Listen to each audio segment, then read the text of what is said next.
Hai Sobat Ekonomi, selamat datang di kelas seru bersama saya Ibu Erlin Ratnawati Dewi. Oke, kali ini kita akan membahas dua topik super penting yang sering kita dengar, tapi kadang bikin penasaran. Apa itu? Ya, pendapatan nasional dan kesenjangan ekonomi. Pernah nggak sih kalian bertanya, kenapa negara bisa kaya tapi masih ada orang yang hidupnya susah? Atau apa sih sebenarnya pendapatan nasional itu dan kenapa distribusinya nggak selalu adil? Oke, di sini kita akan membahas secara tuntas konsep dasarnya dengan cara yang gampang, mudah dipahami, dan pastinya menyenangkan. Yuk, siapkan catatan dan semangat kalian, karena ilmu ekonomi bukan cuma soal angka, tapi soal kehidupan nyata kita semua. Ayo kita mulai perjalanan seru ini sekarang juga. Kalau mencetak uang itu semudah menyalakan mesin, lalu kenapa negara nggak cetak uang sebanyak-banyaknya aja, supaya semua orang jadi kaya? Ternyata jawabannya ada dalam pelajaran penting yang akan kita bahas, yaitu pendapatan nasional. Pendapatan nasional mencerminkan nilai barang dan jasa yang benar-benar dihasilkan oleh masyarakat dalam waktu 1 tahun. Jadi, uang yang beredar harus seimbang dengan jumlah produksi real di suatu negara. Bayangkan, jika negara mencetak uang secara berlebihan tanpa diimbangi peningkatan produksi, apa yang akan terjadi? Benar, harga barang akan melonjak tinggi. Inilah yang disebut dengan inflasi. Nilai uang turun, daya beli masyarakat ikut menurun, dan pendapatan real pun ikut tergerus. Artinya, menambah uang tidak sama dengan menambah kekayaan negara. Yang meningkatkan pendapatan nasional itu bukan uang, tapi produksinya. Jadi, daripada mencetak uang sembarangan, negara lebih fokus pada peningkatan produktivitas, investasi, serta ekspor, agar pendapatan nasional benar-benar naik secara nyata dan merata. Karena dalam ekonomi, keseimbangan itu bukan kunci. Uang adalah alat tukar, bukan sumber kekayaan.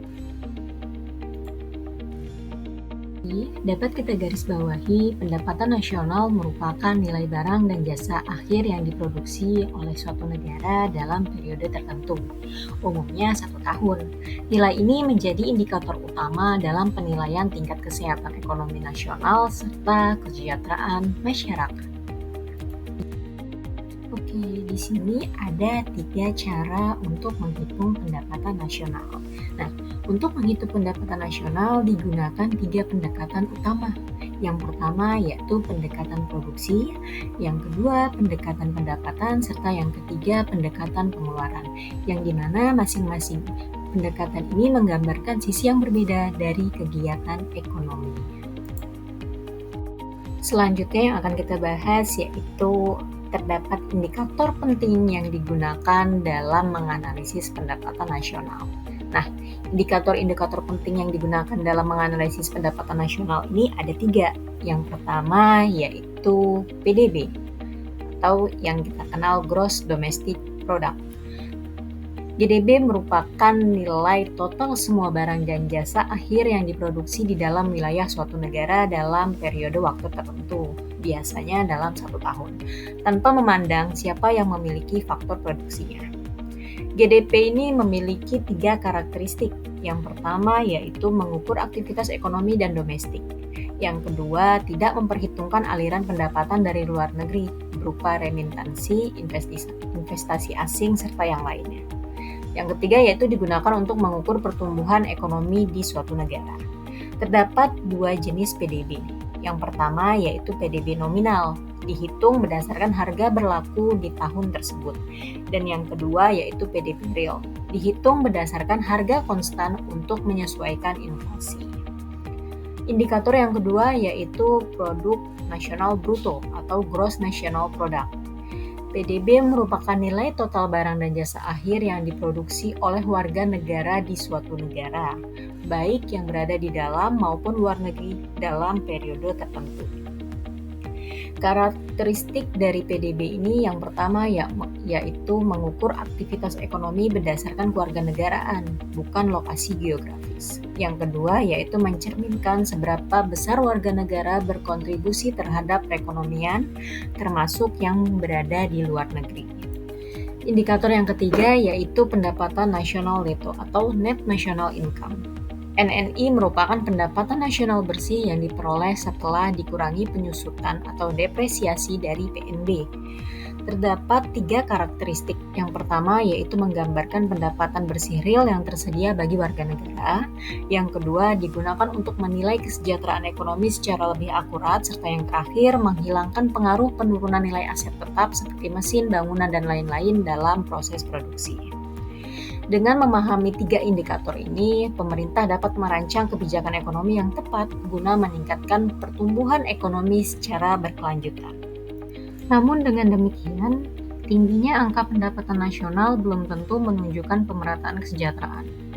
Kesenjangan ekonomi terjadi ketika pendapatan dan kekayaan tidak terbagi secara merata antara individu atau antar wilayah.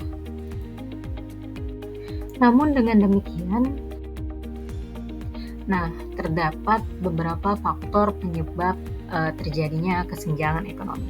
Faktor-faktor penyebabnya meliputi perbedaan akses terhadap pendidikan, ketimpangan dalam pembangunan infrastruktur, serta perbedaan kemampuan ekonomi dan peluang kerja.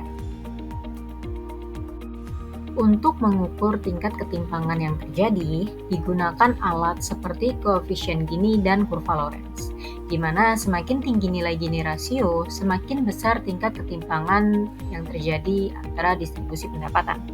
Kondisi ini tidak hanya memunculkan ketidakadilan sosial, tetapi juga dapat menjadi hambatan serius bagi pertumbuhan ekonomi dalam jangka panjang.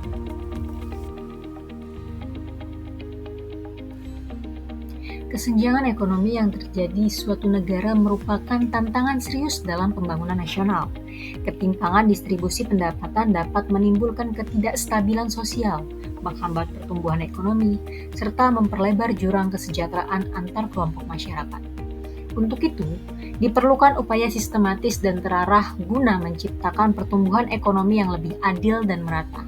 Salah satu langkah utama ialah menerapkan kebijakan fiskal yang progresif. Artinya, pemerintah mengenakan pajak yang lebih tinggi kepada kelompok berpenghasilan besar dan mengalokasikan sumber daya subsidi serta bantuan sosial kepada masyarakat yang berpenghasilan rendah. Selain itu, akses terhadap pendidikan dan layanan publik harus diperluas, di mana pendidikan yang merata dan terjangkau akan meningkatkan kualitas sumber daya manusia, memperluas kesempatan kerja, serta membuka jalan bagi mobilitas sosial. Yang tak kalah penting yang bisa dilakukan yakni penguatan sektor usaha mikro kecil dan menengah untuk menyerap sebagian tenaga kerja dan berperan besar dalam perekonomian lokal. Dukungan berupa pembiayaan, pelatihan, digitalisasi, dan akses pasar akan membuat sektor ini lebih tangguh dan produktif. Selanjutnya, pembangunan infrastruktur harus dilakukan secara merata di seluruh wilayah. Jalan, listrik, air bersih, dan konektivitas digital tidak boleh hanya berpusat di kota-kota besar. Dengan infrastruktur yang memadai, daerah tertinggal bisa tumbuh dan berkontribusi secara optimal dalam ekonomi nasional. Melalui kebijakan yang adil dan inklusif, kita dapat mengurangi kesenjangan ekonomi dan menciptakan pembangunan yang berkeadilan serta berkelanjutan. Karena sejatinya, pembangunan yang berhasil adalah pembangunan yang mampu dinikmati oleh seluruh lapisan masyarakat. Demikianlah pembelajaran kita hari ini mengenai pendapatan nasional dan kesenjangan ekonomi. Kita telah memahami bahwa pendapatan nasional bukan hanya angka makroekonomi, melainkan juga mencerminkan dari produktivitas, kesejahteraan, serta pemerataan hasil pembangunan. Namun, pendapatan yang tinggi tidak serta-merta menjamin keadilan. Ketika distribusinya tidak merata, kesenjangan pun muncul, memicu berbagai persoalan sosial dan ekonomi yang ada. Oleh karena itu, peran negara sangat penting dalam merancang kebijakan yang berpihak pada pemerataan.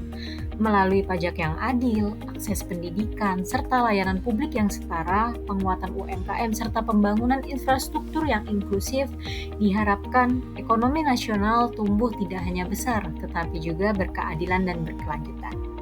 Karena pada akhirnya tujuan utama pembangunan adalah menghadirkan kesejahteraan bagi seluruh rakyat tanpa terkecuali. Terima kasih telah menyimak pembelajaran hari ini. Tetap semangat belajar dan mari bersama menjadi generasi yang peduli pada ekonomi yang lebih adil untuk semua. Thanks for watching. Sampai jumpa. Bye-bye.